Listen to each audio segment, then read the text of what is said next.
Thank you very much. Thank you, Niall.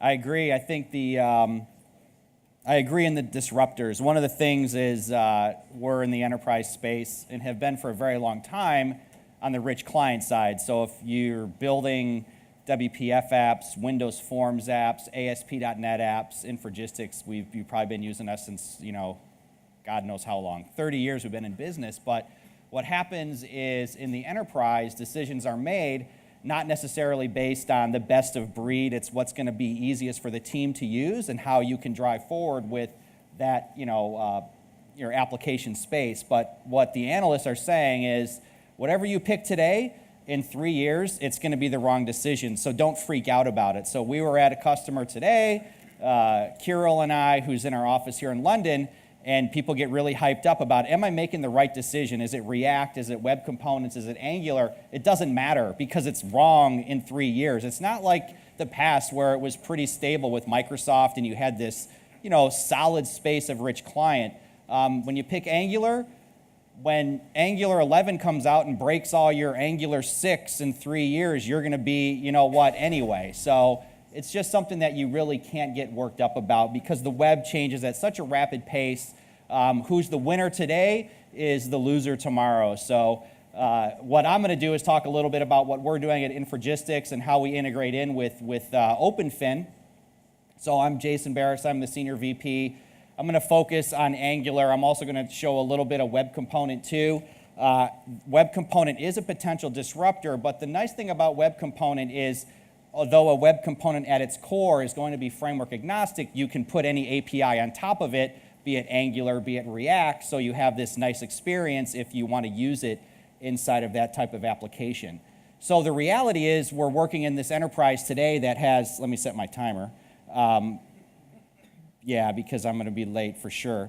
The reality is in the enterprise today, you have the WPF, Windows Forms, ASP.NET rich client applications that you have to maintain for years and years to come, and then you want to build new applications. So what Gartner talks about is this bimodal enterprise where you have one foot sort of in the past, and that those teams are still working on these systems of record and important apps, and then you have one foot in the future. And that's what we're talking about at Fin.js is the future and sort of this modern view of what you really need to build to compete in your space. So what we say at Infragistics is, you guys focus on what you do best. You focus on things like big frameworks that run the banks, that run the financial services companies, and all the money that travels around the world. Don't worry about building a grid. Don't worry about building a chart. There's plenty of vendors in this space that's all they think about all day long, and it's easier to spend $1,000 on a really great chart than it is to have 5 guys spend their lives building it, because as soon as one of those guys leaves, you kind of waste your time. And then OpenFin as well, one of the things OpenFin brings to the table is this whole containerization and sandboxing of the app, which allows you to have that communication across Windows, which helps in these bimodal solutions. So normally I show a few demos. I'm going to show one demo today on how to integrate OpenFin in with your app. I'm going to show you a couple other things that are interesting that we're working on. But essentially the cool thing about using any container application like this is you can launch the container and then you can launch child windows on that container. And then what OpenFin does offer is this bus that goes back and forth. So talking to some folks today and talking to some others, I see a lot of folks using the technology in that way. So one of our products, one of them that I'll show today is called Ignite UI. We have an Angular flavor, we have a JavaScript flavor, and we also have soon to come a web component flavor, which we'll be able to layer some APIs on top of, so you get things like data binding and whatnot in your apps.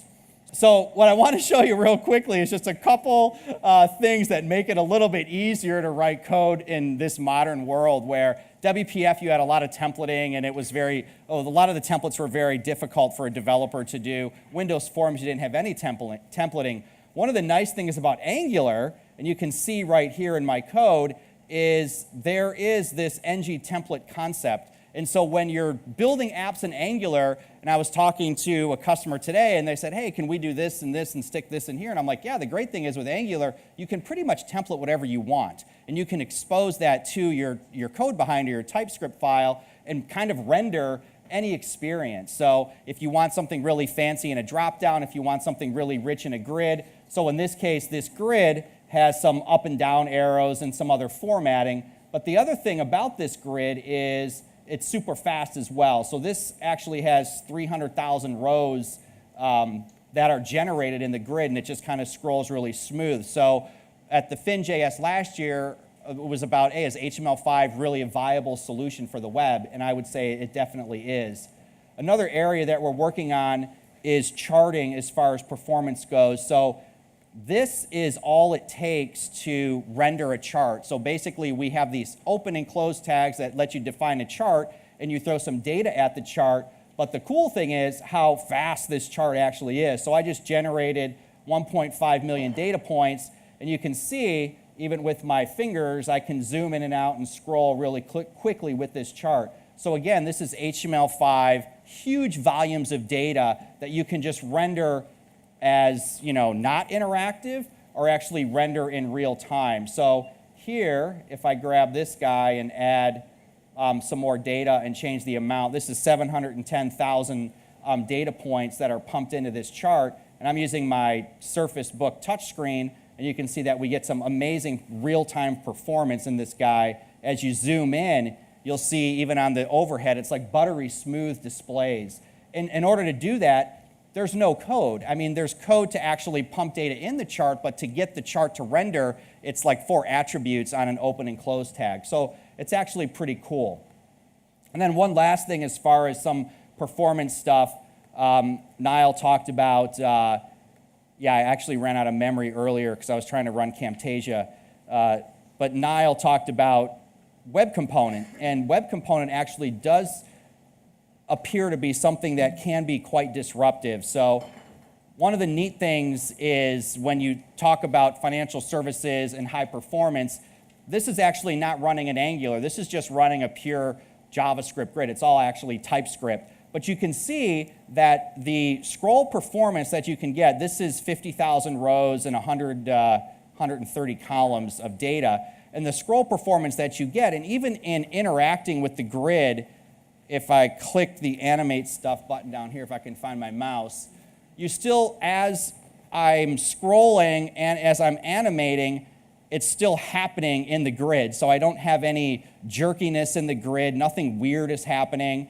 And then you'll notice this grid as well, even though it has 50,000 rows of data that are grouped, the gray bar across the top is showing those groupings as I scroll. So this is sorted and grouped in a certain way. So you end up with these situations where it doesn't really matter anymore the volume of data that you need or that you may have. You can deliver a high-performance application on the web in pretty successful in charts or grids.